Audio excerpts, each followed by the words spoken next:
아들이 죽은 지 5년.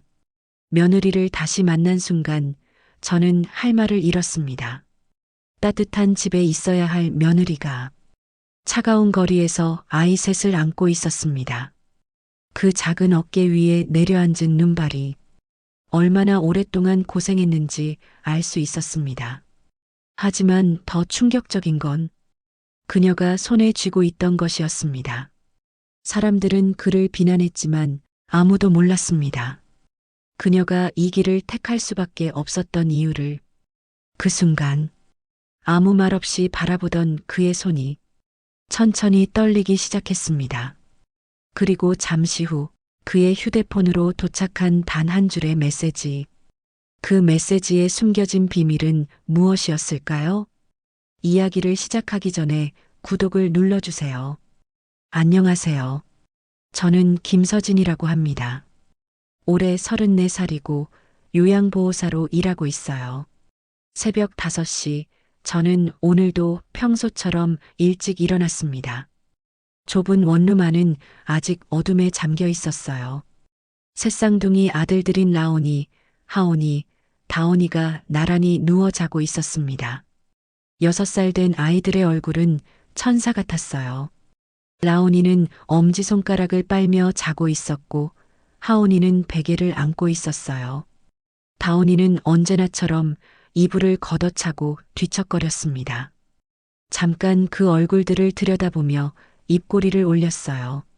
우리 애들 잘 자거라. 속삭이듯 말하고는 조용히 옷을 갈아입었어요.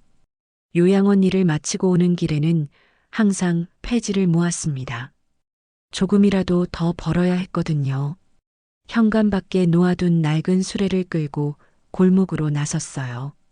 이른 새벽이라 거리는 조용했습니다. 가로등만이 희미하게 길을 비추고 있었어요. 먼저 아파트 단지 쓰레기장으로 향했어요. 분리수거함에서 쓸만한 종이박스들을 골라냈습니다. 이 박스는 괜찮네. 혼자 중얼거리며 수레에 차곡차곡 쌓았어요. 다음은 상가 뒷골목이었어요. 음식점에서 나온 택배 상자들이 많았습니다. 구부정한 자세로 박스를 정리하다 보니 허리가 아팠어요. 하지만 멈출 수는 없었습니다. 아이들이 자고 있는 시간에 할 수 있는 일이었거든요. 1시간 정도 돌고 나니 수레가 가득 찼어요. 오늘은 수확이 괜찮네.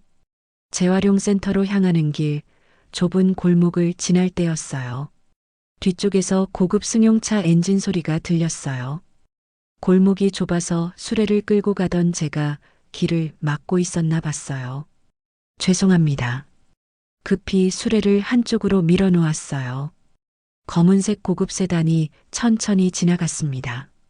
그런데 그 차가 제 앞에서 잠깐 멈췄어요. 차창 너머로 누군가의 시선이 느껴졌어요. 고개를 들어보니 뒷좌석에 앉은 남자가 저를 바라보고 있었어요. 60대쯤 되어 보이는 남자였는데 정장을 깔끔하게 차려입고 있었습니다. 그 눈빛이 왠지 낯익었어요. 순간 가슴이 철렁했습니다. 저는 고개를 돌려 그의 시선을 피했어요. 차는 다시 움직여 골목을 빠져나갔습니다. 하지만 제 심장은 계속 두근거렸어요. 설마 그 사람일 리는 없겠지. 억지로 그런 생각을 떨쳐내며 재활용센터로 갔어요. 이모, 오늘도 일찍 나왔네요. 센터 아저씨가 반갑게 인사해 주었어요. 네, 안녕하세요. 박스들을 저울에 올려놓고 무게를 쟀어요. 오늘은 2만 원어치 정도 나왔습니다. 고생하셨어요. 아저씨가 돈을 건네주었어요. 감사해요. 집으로 돌아가는 길 계속 그 차 안의 남자가 생각났어요. 분명히 낯익은 얼굴이었는데 정확히 누군지는 확신할 수 없었습니다. 하지만 가슴 한편이 불안했어요. 집에 도착했을 때 아이들은 아직 자고 있었어요. 라온이가 뒤척이며 중얼거렸어요. 엄마, 엄마 왔어, 라온이야. 아이 이마에 살짝 입을 맞춰줬어요. 간단히 씻고 요양원으로 출근 준비를 했습니다.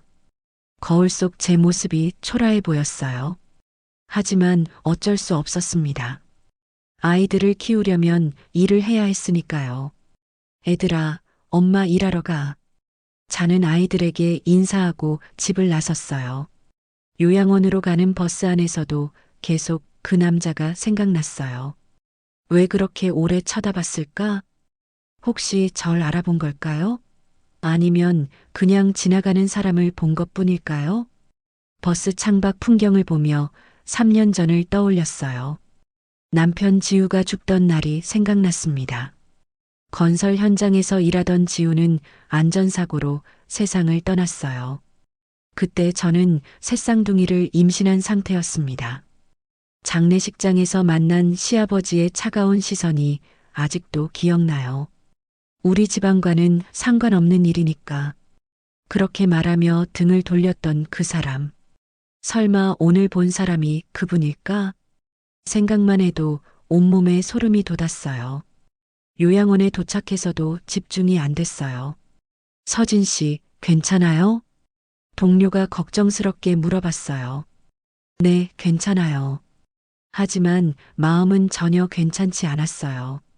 점심시간에 휴대폰으로 인터넷 뉴스를 봤어요.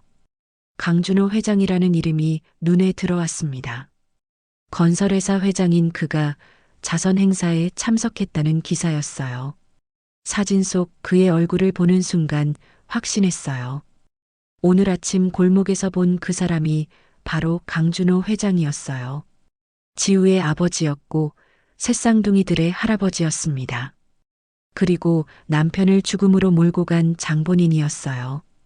왜 우리 동네에 나타난 걸까? 혹시 아이들을 보러 온 건 아닐까요? 하지만 그럴 리 없어요. 3년 동안 한 번도 연락하지 않았는데요. 퇴근 후 집에 돌아와서도 계속 불안했어요. 아이들이 엄마 왜 그래? 하고 물어볼 정도였습니다. 아무것도 아니야. 엄마가 좀 피곤해서 억지로 웃으며 대답했어요. 그날 밤 잠이 오지 않았어요. 창문 밖을 내다보니 골목이 유독 어둡게 보였습니다. 혹시 내일 또 그 차가 나타나지 않을까 걱정됐어요. 차창 너머 그 눈빛이 자꾸 떠올랐어요. 잊고 지내던 과거가 다시 움직이기 시작한 것 같았습니다. 며칠이 지났지만 그날의 기억은 쉽게 사라지지 않았어요. 강준호 회장을 본 후로 계속 불안했습니다. 혹시 또 나타나지 않을까 하는 걱정 때문이었어요. 그런데 오늘은 토요일이라 아이들과 함께 폐지를 줍기로 했어요. 엄마, 우리도 도와줄게. 라온이가 신나게 말했어요. 우리가 힘이 세거든. 하온이도 작은 주먹을 불끈 쥐어 보였어요. 다온이는 이미 작은 박스를 들고 있었습니다. 그래, 우리 아들들이 도와주면 든든하지. 저는 웃으며 아이들 머리를 쓰다듬었어요. 아이들에게는 이것도 하나의 놀이였어요. 함께 보물찾기를 하는 것처럼 즐거워했거든요. 이 박스는 어때, 엄마? 라온이가 작은 택배 상자를 들고 왔어요. 좋아. 깨끗하네. 나도 찾았어. 하온이가 음료수 박스를 끌고 왔어요. 다온이는 종이 뭉치들을 주워 모으고 있었습니다. 아이들이 도와준 이 일이 훨씬 빨라졌어요. 우리 아들들 덕분에 금방 끝나겠네. 우리 진짜 도움되지? 라온이가 기대에 찬 눈으로 물어봤어요. 물론이지. 엄마 혼자 했으면 2배는 걸렸을 거야. 아이들이 뿌듯해하는 표정을 지었어요. 그런데 박스들을 수레에 정리하고 있을 때였어요. 익숙한 차 소리가 골목에 울려 퍼졌습니다. 고개를 들어보니 어제와 같은 검은색 승용차였어요. 하지만 이번에는 차에서 내리는 사람이 있었습니다. 60대 정도의 단정한 여성이었어요. 순간 숨이 멎는 것 같았어요. 최정희 어머님이었습니다. 지우의 어머니, 그리고 아이들의 할머니였어요. 3년 전 장례식장에서 본 이후 처음이었습니다. 어머님은 저희를 발견하고 멈춰 섰어요. 창백한 얼굴로 아이들을 바라보고 계셨습니다. 엄마, 저 아줌마가 왜 우리를 봐? 하온이가 작은 목소리로 물어봤어요. 몰라. 그냥 지나가시는 분인가 봐. 저는 최대한 자연스럽게 대답했어요. 하지만 손이 떨렸습니다. 어머님의 눈에서 눈물이 글썽거리는 게 보였어요. 특히 아이들을 볼 때 표정이 일그러졌습니다. 라온이, 하온이, 다온이는 지우를 꼭 닮았거든요. 어머님이 천천히 다가오는 것 같았어요. 하지만 몇 걸음 걷다가 멈춰 섰습니다. 그리고 다시 차로 돌아가셨어요. 엄마, 저 아줌마 왜 그래? 다온이가 고개를 갸웃하며 물어봤어요. 그냥, 우리가 신기해서 그런가 봐. 왜 신기해? 새쌍둥이니까. 흔하지 않잖아. 어떻게든 얼버무리며 대답했어요. 차 문이 닫히는 소리가 들렸어요. 어머님이 차 안에서 창문을 내리고 저희를 바라봤습니다. 그 시선이 너무 슬퍼 보였어요. 하지만 결국 아무 말도 하지 않으셨어요. 차는 천천히 골목을 빠져나갔습니다. 엄마, 박스 다 모았어. 라온이가 신나게 말했지만 제 머릿속은 복잡했어요. 그래, 고생했어. 이제 아저씨한테 가져다 주자. 재활용센터로 가는 길 내내 어머님 생각뿐이었어요. 어떻게 우리가 사는 곳을 알고 오셨을까요? 혹시 강준호 회장이 알려드린 건 아닐까요? 엄마, 오늘 돈 많이 받을 수 있어? 하온이가 물어봤어요. 응, 오늘은 많이 모았으니까. 와, 그럼 과자 사줄 수 있어? 물론이지. 아이들은 순수하게 기뻐했어요. 하지만 저는 계속 불안했습니다. 재활용센터에서 돈을 받고 집으로 돌아오는 길에도 주변을 계속 살폈어요. 혹시 또 나타나지 않을까 해서요. 엄마, 왜 자꾸 뒤돌아봐? 다온이가 의아하다는 표정으로 물어봤어요. 아니야. 그냥 집에 도착해서도 마음이 편하지 않았어요. 아이들이 TV를 보는 동안 창문으로 밖을 내다봤습니다. 혹시 차가 서 있지 않을까 해서요. 다행히 아무것도 보이지 않았어요. 하지만 이제 어떻게 해야 할까요? 어머님이 우리가 이렇게 사는 걸 아셨을 텐데요. 폐지를 줍고 좁은 원룸에서 사는 모습을 보셨을 거예요. 혹시 아이들을 데려가려고 하시는 건 아닐까? 그런 생각이 들자 온몸에 소름이 돋았어요. 아이들은 제 전부였어요. 절대 빼앗길 수 없었습니다. 저녁을 준비하면서도 계속 그런 생각뿐이었어요. 엄마, 밥 안 먹어? 라온이가 걱정스럽게 물어봤어요. 응? 아, 먹을게. 젓가락을 들었지만 음식이 넘어가지 않았어요. 그날 밤 아이들을 재우고 나서 오랫동안 잠들지 못했어요. 어머님의 눈빛이 계속 떠올랐거든요. 슬프고 그리운 표정이었어요. 하지만 3년 동안 연락 한 번 없었잖아요. 지금 와서 왜 나타나신 걸까요? 그리고 강준호 회장도 함께 오신 건 분명히 이유가 있을 거예요. 내일은 어떻게 하지? 평소처럼 폐지를 주부러 나가야 하는데 또 만나게 되면 어떡하죠? 아이들에게 들키면 안 되는데요. 아직 할머니, 할아버지가 있다는 걸 말하지 않았거든요. 복잡한 마음으로 밤을 지새웠습니다. 내일부터는 더욱 조심해야겠어요. 어머님의 침묵이 오히려 더 큰 폭풍을 예고하는 것 같았습니다. 며칠이 지났지만 어머님을 본 충격에서 벗어날 수 없었어요. 아이들 앞에서는 괜찮은 척 했지만 혼자 있을 때면 계속 그 순간이 떠올랐습니다. 어머님의 눈물 섞인 표정이 자꾸 생각났어요. 그런데 화요일 오후 요양원에서 일하고 있는데 휴대폰에 문자가 왔어요. 서진아, 나 정이야. 시간 되면 만날 수 있을까? 중앙공원 벤치에서 기다릴게. 심장이 쿵쾅거렸어요. 어떻게 제 번호를 아셨을까요? 하지만 피할 수는 없을 것 같았어요. 퇴근 후 중앙공원으로 향했습니다. 걸음이 무거웠어요. 벤치에 앉아 계신 어머님이 보였어요. 3년 전보다 많이 늙어 보이셨습니다. 어머님, 조심스럽게 인사했어요. 서진아. 어머님이 고개를 들었어요. 눈가에 주름이 더 깊어져 있었습니다. 저는 어머님 옆에 앉았어요. 한동안 아무도 말하지 않았습니다. 서진아, 그동안 어떻게 지낸 거니? 어머님의 목소리가 떨렸어요. 잘 지내요. 아이들도 건강하고요. 저는 최대한 밝게 웃으며 말했어요. 아이들이 지우를 정말 많이 닮았더구나. 네, 다들 아빠 닮았다고 해요. 어머님이 눈물을 글썽이기 시작했어요. 미안해. 정말 미안해. 갑자기 제 손을 꼭 잡으셨어요. 그동안 연락도 안 하고 도움도 주지 못하고 저는 울음이 터질 뻔했지만 참았어요.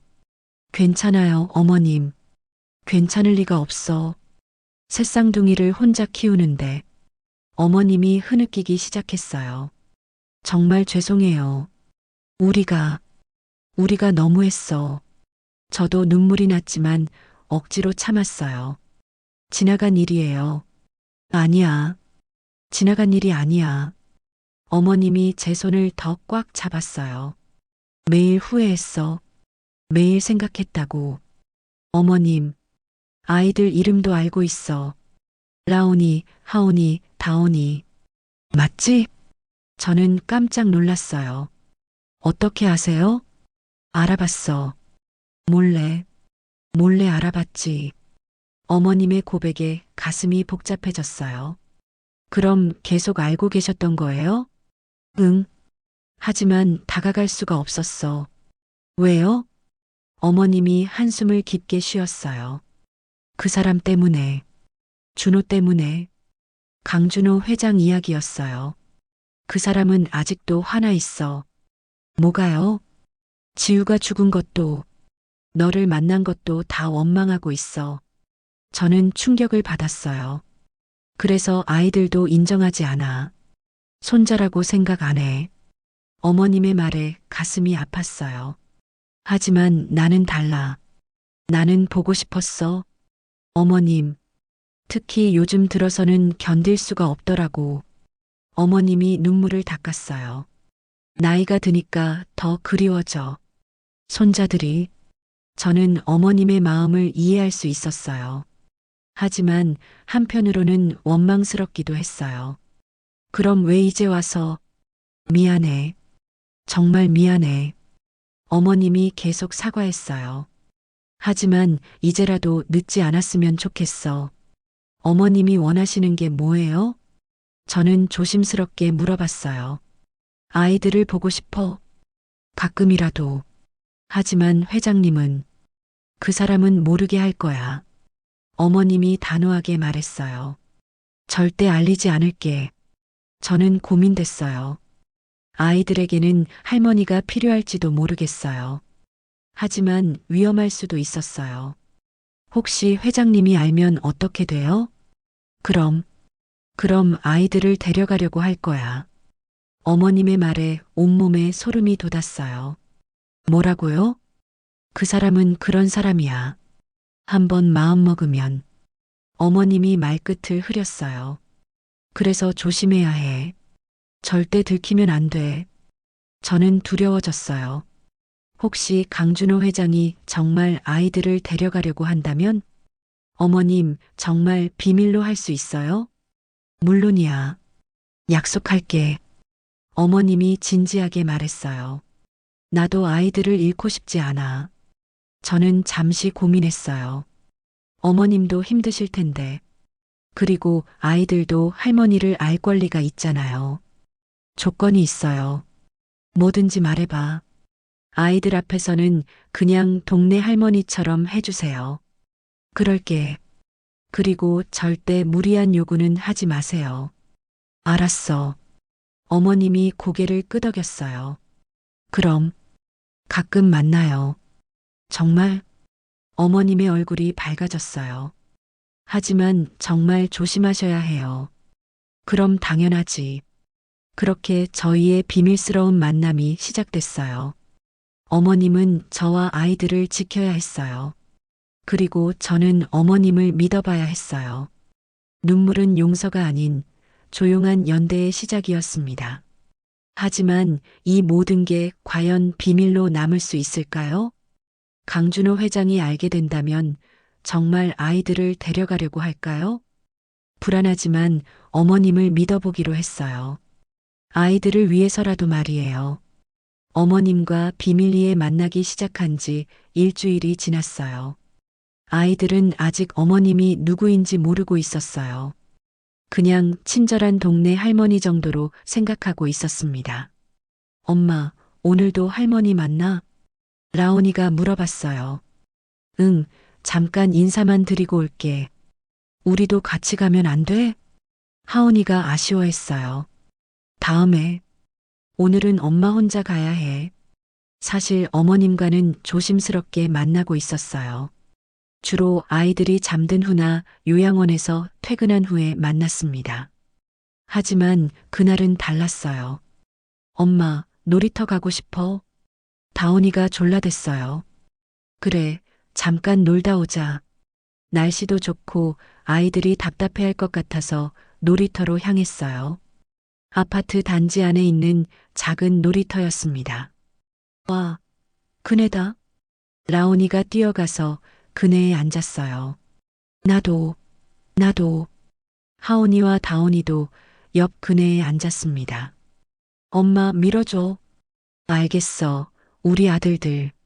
저는 아이들 뒤에서 그네를 밀어줬어요. 아이들의 웃음소리가 놀이터에 울려 퍼졌습니다. 더 높이, 더 높이. 조심해야지. 너무 높으면 위험해. 우리 무서운 거 없어. 다온이가 씩씩하게 말했어요. 그런 모습이 너무 사랑스러웠어요. 지우가 살아있다면 함께 놀아줬을 텐데요. 잠시 그런 생각에 잠겨 있었는데 갑자기 무거운 시선이 느껴졌어요. 본능적으로 고개를 들어봤습니다. 놀이터 입구 쪽에 누군가 서 있었어요. 순간 심장이 얼어붙는 것 같았어요. 강준호 회장이었습니다. 그는 벤치에 앉아 아이들을 바라보고 있었어요. 언제부터 거기 있었던 걸까요? 저와 눈이 마주쳤습니다. 강준호 회장의 얼굴이 점점 굳어졌어요. 그리고 아이들을 번갈아 보기 시작했습니다. 라온이, 하온이, 다온이의 얼굴을 하나하나 살펴봤어요. 그 순간 저는 알 수 있었어요. 회장이 무엇을 깨달았는지 말이에요. 아이들의 얼굴에서 지우를 본 거였어요. 특히 라온이는 어릴 적 지우와 똑같이 생겼거든요. 엄마, 왜 안 밀어줘? 하온이가 뒤돌아보며 말했어요. 아, 미안. 잠깐 딴 생각했어. 저는 애써 자연스럽게 행동했어요. 하지만 손이 떨렸습니다. 강준호 회장은 여전히 저희를 바라보고 있었어요. 그의 표정이 점점 일그러졌습니다. 분노와 충격이 뒤섞인 얼굴이었어요. 엄마, 저 아저씨가 왜 우리를 봐? 다온이가 작은 목소리로 물어봤어요. 몰라. 그냥 지나가시는 분인가 봐. 계속 보고 있는데 아이들도 이상하다는 듯 강준호 회장을 쳐다봤어요. 그 순간 회장이 일어섰어요. 천천히 저희 쪽으로 걸어오기 시작했습니다. 제 심장이 미친 듯이 뛰었어요. 어떻게 해야 할까요? 아이들에게 뭐라고 설명해야 할까요? 애들아, 집에 가자. 아직 더 놀고 싶어. 나중에 또 와서 놀자. 지금은 집에 가야 해. 저는 급하게 아이들을 그네에서 내렸어요. 왜? 조금만 더. 안 돼. 지금 가야 해. 아이들이 아쉬워했지만 어쩔 수 없었어요. 강준호 회장이 점점 가까워지고 있었거든요. 빨리 가자. 저는 아이들 손을 잡고 놀이터를 벗어나려 했어요. 하지만 회장이 저희 앞을 막아섰어요. 잠깐. 낮고 무거운 목소리였어요. 아이들이 무서워하며 제 뒤로 숨었어요. 애들이 무서워해요.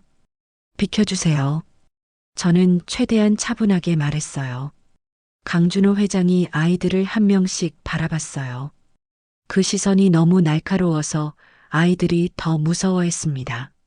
라온이, 하온이, 다온이. 회장이 아이들 이름을 불렀어요. 아이들이 깜짝 놀라며 저를 올려다봤어요. 엄마, 저 아저씨가 우리 이름을 어떻게 알아? 하온이가 떨리는 목소리로 물어봤어요. 몰라. 저도 당황해서 제대로 대답하지 못했어요. 지우 닮았군. 강준호 회장이 중얼거렸어요. 그 말에 온몸에 소름이 돋았어요. 누구세요? 왜 우리를 따라다녀요? 저는 용기를 내어 물어봤어요. 하지만 회장은 대답하지 않았어요. 그냥 아이들을 계속 바라볼 뿐이었어요. 특히 라온이를 오랫동안 쳐다봤습니다. 엄마, 무서워. 다온이가 제 옷을 잡아당겼어요. 괜찮아. 우리 집에 가자. 저는 아이들을 데리고 회장 옆을 지나쳐 갔어요. 하지만 회장이 저를 붙잡았어요. 도망갈 생각 마. 뭐라고요? 이제 다 안다. 회장의 눈빛이 차갑게 변했어요. 곧 연락할 것이다. 그리고는 돌아서서 걸어갔어요. 저는 그 자리에 멈춰서서 회장이 사라질 때까지 지켜봤어요. 다리가 후들후들 떨렸습니다. 엄마, 저 아저씨 누구야? 라온이가 물어봤어요. 모르겠어. 그냥 이상한 사람인가 봐. 집으로 돌아가는 길 내내 불안했어요. 강준호 회장의 마지막 말이 계속 귀에 맴돌았어요. 곧 연락할 것이다. 무슨 연락을 한다는 걸까요? 혹시 정말 아이들을 데려가려는 걸까요? 집에 도착해서도 진정이 안 됐어요. 어머님께 급히 전화했습니다. 어머님, 큰일 났어요. 왜? 무슨 일이야? 회장님이 아이들을 봤어요. 정체를 다 알았을 거예요. 전화기 너머로 어머님의 한숨소리가 들렸어요. 그럼, 이제 끝이구나. 어머님의 목소리가 절망적이었어요. 그의 눈빛이 모든 걸 말하고 있었어요. 이제 더 이상 숨을 수 없다는 걸 말이에요. 며칠이 지나도 강준호 회장에게서 연락이 없었어요. 하지만 그 침묵이 더 무서웠습니다. 폭풍 전의 고요 같았거든요. 어머님은 계속 걱정하며 연락을 주셨어요. 서진아, 괜찮니? 혹시 그 사람이 뭐 하지 않았어? 아직은 아무 일도 없어요. 하지만 마음은 편하지 않았어요. 그런데 토요일 오후 정말 예상치 못한 일이 벌어졌어요. 아이들과 집 앞 골목에서 놀고 있는데 강준호 회장이 나타난 거예요. 이번에는 차에서 내려서 직접 걸어왔어요. 엄마, 또 그 아저씨야. 하온이가 제 옷을 잡아당겼어요. 괜찮아. 엄마가 있잖아. 하지만 제 목소리도 떨렸어요. 강준호 회장이 천천히 다가왔어요. 이번에는 표정이 달랐습니다. 분노보다는 복잡한 감정이 얼굴에 드러났어요. 저 애들. 회장이 아이들을 바라보며 말했어요. 지우를 닮았군. 저는 대답하지 않았어요. 아이들을 뒤로 숨겼습니다. 회장이 고개를 숙였어요. 손이 미세하게 떨리고 있었어요. 난 널 미워하려고만 했는데. 그의 목소리가 갈라졌어요. 애들 보니까 말끝을 흐리며 한참을 서 있었어요. 그때 라온이가 제 뒤에서 나왔어요. 할아버지세요? 순수한 아이의 목소리가 골목에 울려 퍼졌어요. 강준호 회장이 깜짝 놀라며 라온이를 바라봤어요. 너 어떻게 알았니? 라온이가 작은 손으로 회장의 손을 잡았어요. 엄마가 우리 할아버지가 있다고 했어요. 그 순간 회장의 얼굴이 일그러졌어요. 억눌러 온 감정이 터져나오는 것 같았어요. 정적이 흘렀어요. 아무도 말하지 않았습니다. 회장의 눈가가 빨갛게 변했어요. 무너지기 시작했어요. 차갑던 그의 표정이 서서히 녹아내렸어요. 할아버지, 왜 울어요? 다온이가 걸어 나와서 물어봤어요. 울지 않아. 하지만 회장의 목소리는 떨렸어요. 하온이도 조심스럽게 다가왔어요. 우리 아빠 닮았다고 했죠? 응, 정말 많이 닮았어. 회장이 어렵게 대답했어요. 아빠는 언제 와요? 라온이가 순진하게 물어봤어요. 그 말에 회장이 더 이상 참을 수 없었던 것 같아요. 무릎을 꿇고 아이들과 눈높이를 맞췄어요. 아빠는 하늘나라에 계셔. 그럼 우리가 할아버지랑 놀면 돼요. 다온이가 밝게 말했어요. 회장의 어깨가 떨렸어요. 세상의 무게가 어깨에서 내려오는 듯 보였어요. 한참을 그렇게 서 있었어요. 아이들은 회장 주변에서 제잘거렸고 회장은 말없이 그들을 바라봤어요. 미안하다. 회장이 작은 목소리로 중얼거렸어요. 저에게 하는 말인지 지우에게 하는 말인지 모르겠었어요. 아이들이 회장의 손을 잡고 흔들었어요. 할아버지, 우리랑 놀아요. 그래, 놀자. 회장의 목소리에 따뜻함이 스며들었어요. 그날 오후 처음으로 강준호 회장과 아이들이 함께 시간을 보냈어요. 말 대신 손으로 전해진 유일한 용서였어요. 복잡하고 아팠던 과거가 조금씩 치유되기 시작하는 순간이었습니다. 강준호 회장과 아이들이 만난 그날 이후 모든 게 조금씩 달라지기 시작했어요. 회장은 일주일에 한두 번씩 아이들을 보러 왔어요. 처음에는 어색했지만 점점 자연스러워졌습니다. 하지만 정희 어머님은 다시 나타나지 않았어요. 회장이 아이들을 알게 된 후로는 모습을 감추셨어요. 어머님은 어디 계실까? 가끔 그런 생각이 들었어요. 혹시 회장 때문에 더 이상 만날 수 없게 된 건 아닐까요? 그런데 어느 날 이상한 일이 벌어졌어요. 아이들과 평소처럼 폐지를 주우러 나갔는데 골목 어귀에 무언가 놓여 있었어요. 엄마, 저게 뭐야? 라온이가 가리키며 물어봤어요. 가까이 가보니 도시락 2개였어요. 깔끔하게 포장된 도시락이었습니다. 누가 버린 건가? 하온이가 고개를 갸웃했어요. 아니야, 이거 따뜻해. 다온이가 도시락을 만져보며 말했어요. 정말 따뜻했어요. 금방 만든 것 같았어요. 도시락 뚜껑을 열어보니 정성스럽게 만든 반찬들이 들어 있었어요. 김치볶음밥, 계란말이, 소세지, 그리고 작은 과일까지요. 와, 맛있어 보인다. 아이들이 눈을 반짝였어요. 그런데 도시락 안에 작은 메모가 있었어요. 우리 손주들 항상 건강하렴. 그 순간 가슴이 뭉클해졌어요.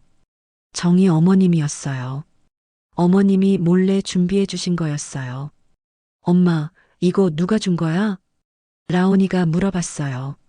아마 우리를 아끼는 분이 주신 것 같아. 우리를 아끼는 분? 응, 우리가 잘 살았으면 하는 분. 아이들은 잘 모르겠다는 표정이었지만 도시락을 맛있게 먹었어요. 저는 그 자리에 주저앉아 울고 말았어요. 어머님의 마음이 너무 고마워서요. 보이지 않는 곳에서 계속 우리를 지켜보고 계셨던 거예요. 그 후로도 가끔씩 그런 선물들이 나타났어요. 때로는 따뜻한 국물이 담긴 보온병이었고, 때로는 아이들이 좋아할 만한 과자였어요. 항상 작은 메모가 함께였어요. 추운 날씨에 감기 조심해. 우리 라온이, 하온이, 다온이 사랑해. 엄마도 건강 챙기렴. 그런 메시지들을 볼 때마다 눈물이 났어요. 어머님이 얼마나 우리를 그리워하고 계실까요? 어느 날은 아이들이 물어봤어요. 엄마, 우리한테 선물 주는 분이 누구야? 할머니일까? 다온이가 말했어요. 할머니? 응. 할아버지도 있으니까 할머니도 있을 것 같아. 아이들의 순수한 추리에 가슴이 아팠어요. 그럴지도 모르겠네. 그럼 우리도 할머니한테 선물 줄까? 하온이가 제안했어요. 좋은 생각이야. 그래서 아이들과 함께 작은 편지를 썼어요. 할머니, 항상 맛있는 걸 주셔서 감사해요. 할머니도 건강하세요. 라온이, 하온이, 다온이 드림. 그 편지를 평소 선물이 놓여있던 자리에 놓아뒀어요. 다음 날 편지는 사라져 있었어요. 대신 새로운 메모가 있었어요. 우리 손주들의 편지 잘 받았어. 할머니는 항상 건강해. 너희들이 행복하면 할머니도 행복해. 그 메모를 보며 다시 한번 울었어요. 사랑은 때로 말보다 조용히 행동으로 전해지나 봐요. 어머님은 직접 나타나지 못하지만 이런 식으로 사랑을 표현하고 계셨어요. 강준호 회장도 점점 아이들과 가까워졌어요. 어느 날은 놀이터에서 아이들과 함께 축구를 하기도 했어요. 할아버지, 축구 잘하네. 라온이가 감탄했어요. 젊었을 때 많이 했거든. 회장이 웃으며 대답했어요. 그런 모습을 보면서 생각했어요. 우리 가족이 조금씩 완성되어 가고 있다고요. 비록 모두 한자리에 모일 수는 없지만 각자의 방식으로 사랑을 나누고 있었어요. 우리는 여전히 어려운 환경에서 살고 있어요. 폐지를 줍고 좁은 원룸에서 지내야 해요. 하지만 세상에 굴복하지 않고 살기로 했어요. 아이들과 함께 웃으면서요. 그리고 우리를 사랑하는 사람들이 있다는 걸 잊지 않기로 했어요. 보이는 곳에서든 보이지 않는 곳에서든 우리를 지켜보는 따뜻한 시선들이 있어요. 가장 조용한 사랑이 가장 깊은 울림이 된다는 걸 배웠어요. 앞으로도 이런 사랑들을 소중히 간직하며 살아갈 거예요. 아이들이 건강하게 자랄 수 있도록, 그리고 언젠가는 정말 모든 가족이 한자리에 모일 수 있도록요. 그날 저녁 집에 돌아온 후에도 아이들은 계속 강준호 회장 이야기를 했어요. 엄마, 저분이 할아버지야? 라온이가 조심스럽게 물어봤어요. 왜 그렇게 생각해? 우리 이름을 알고 있었잖아. 그리고 아빠 닮았다고 했어. 하온이가 거들었어요. 저는 대답 대신 아이들을 꼭 껴안았어요. 엄마, 답 안 해줘? 다온이가 아쉬워했어요. 그때 현관문을 두드리는 소리가 들렸어요. 누군지 알 수 있었어요. 강준호 회장이었습니다. 문을 열자 회장이 서 있었어요. 손에 무언가를 들고 있었어요. 들어와도 될까? 네. 회장이 좁은 원룸 안으로 들어왔어요. 주변을 둘러보는 그의 표정이 복잡했어요. 아이들이 회장을 신기하게 바라봤어요. 할아버지, 라온이가 먼저 인사했어요. 그래, 안녕. 회장의 목소리가 떨렸어요. 네, 아빠. 어렸을 때랑 정말 똑같구나. 그가 낮게 중얼이며 라온이를 바라봤어요. 할아버지, 우리 아빠 어떤 사람이었어요? 하온이가 순수하게 물어봤어요. 회장이 잠시 말을 잇지 못했어요. 착한, 정말 착한 아이였어. 우리도 착해요. 다온이가 자랑스럽게 말했어요. 회장이 무릎을 꿇고 아이들과 눈높이를 맞췄어요. 그래, 내가 너희 할아버지다. 그 말에 아이들이 환하게 웃었어요. 진짜? 진짜 우리 할아버지야? 응, 진짜야. 회장의 눈가가 붉어졌어요. 저는 그 모습을 보며 울컥하는 감정에 가슴이 저렸어요. 회장이 들고 온 것을 아이들에게 보여줬어요. 낡은 노트였어요. 지우가 너희를 위해 쓴 말들이야. 아빠가? 아이들이 눈을 반짝였어요. 노트를 펼치자 지우의 글씨가 나타났어요. 우리 아이들아, 아빠가 너희를 얼마나 사랑하는지 알까? 라온이는 똑똑하고, 하온이는 용감하고, 다온이는 착해. 아빠가 항상 너희를 지켜볼게. 아이들이 아빠의 글을 보며 조용해졌어요. 저는 더 이상 참을 수 없어서 눈물을 흘렸어요. 그제야 제 눈물이 멈췄습니다. 지우가 아이들을 얼마나 사랑했는지 느껴졌거든요. 아빠가 정말 우리를 사랑했구나. 라온이가 중얼거렸어요. 응, 정말 많이 사랑했어. 회장이 대답했어요. 할아버지도 우리 사랑해요? 다온이가 물어봤어요. 물론이지. 너희는 내 소중한 손자들이야. 회장이 아이들을 하나씩 안아줬어요. 그 모습을 보며 마음이 따뜻해졌어요. 미안하다. 회장이 저를 바라보며 말했어요. 그동안 정말 미안했다. 괜찮아요. 아니야. 괜찮지 않아. 회장이 고개를 숙였어요. 내가 너무 고집스러웠어. 이제라도 이렇게 된 걸로 충분해요. 정말 그렇게 생각했어요. 아이들이 할아버지를 알게 된 것만으로도 감사했어요. 앞으로는 아이들 뒷바라지 좀 해도 될까? 네. 학비라든지 생활비라든지. 아니에요. 저희가 할 수 있어요. 하지만 아이들이 할아버지를 알게 된 것만으로도 충분해요. 회장이 한참을 저를 바라봤어요. 정말 대단한 사람이구나. 뭐가요? 지우가 좋은 사람을 만났어. 그 말에 가슴이 뭉클해졌어요. 무릎을 꿇은 건 비로소 사람의 마음을 얻기 위한 시작이었어요. 강준호 회장은 더 이상 차갑고 무서운 사람이 아니었어요. 손자들을 사랑하는 할아버지였고 아들을 그리워하는 아버지였어요. 그날 밤 아이들은 할아버지가 준 노트를 계속 읽었어요. 엄마, 아빠가 우리를 정말 사랑했구나. 그럼 너희는 아빠의 자랑이야. 아이들이 행복해하는 모습을 보며 다행이라고 생각했어요. 이제 우리에게도 진짜 가족이 생긴 것 같았어요. 며칠 후 강준호 회장이 아이들과 완전히 친해졌어요. 이제는 일주일에 두세 번씩 찾아와서 함께 시간을 보냈습니다. 어느 토요일 오후 우리는 동네 골목에서 작은 파티를 했어요. 특별한 날은 아니었지만 아이들이 하고 싶다고 해서요. 엄마, 우리가 준비한 거 봐. 라온이가 신나게 말하며 무언가를 들고 왔어요. 민들레와 클로버로 만든 작은 반지였어요. 와, 정말 예쁘다. 엄마 손에 끼워드릴게. 하온이가 제 손에 꽃반지를 끼워줬어요. 이제 엄마도 공주야. 다온이가 박수를 쳤어요. 강준호 회장도 옆에서 미소를 지으며 바라봤어요. 할아버지도 끼워드릴까요? 그럴까? 회장이 손을 내밀자 아이들이 정성스럽게 꽃반지를 끼워줬어요. 이제 할아버지도 왕자님이에요. 고맙다. 그렇게 우리는 골목에서 소소한 파티를 즐겼어요. 엄마, 우리 꽃집 열자. 라온이가 갑자기 제안했어요. 꽃집? 응. 예쁜 꽃들 팔고 사람들 행복하게 해주는 거야. 좋은 생각이네. 할아버지도 도와주실 거죠? 하온이가 회장에게 물어봤어요.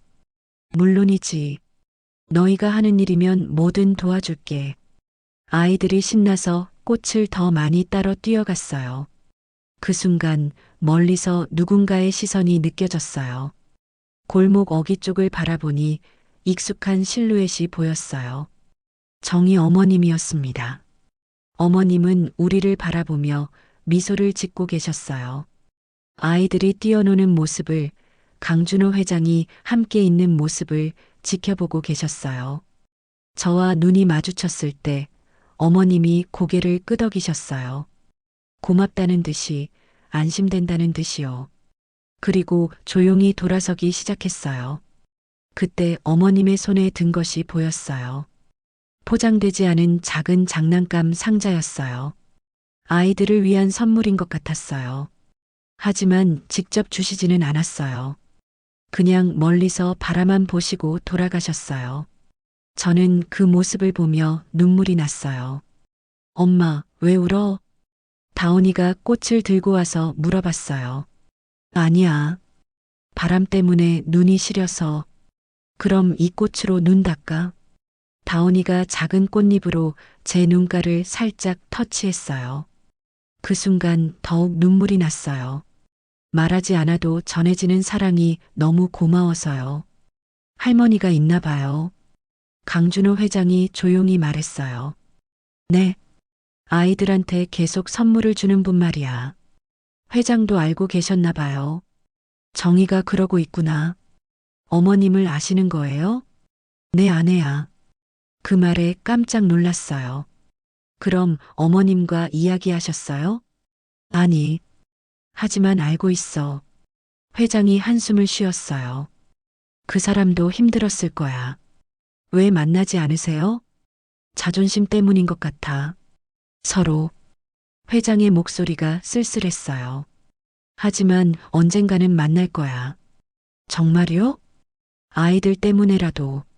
그 말에 희망이 보였어요. 언젠가는 정말 모든 가족이 한자리에 모일 수 있을지도 모르겠어요. 그날 저녁 아이들을 재우고 나서 생각했어요. 우리는 아직 가난하고 부족해요. 폐지를 주우며 생계를 이어가고 있고 좁은 원룸에서 살고 있어요.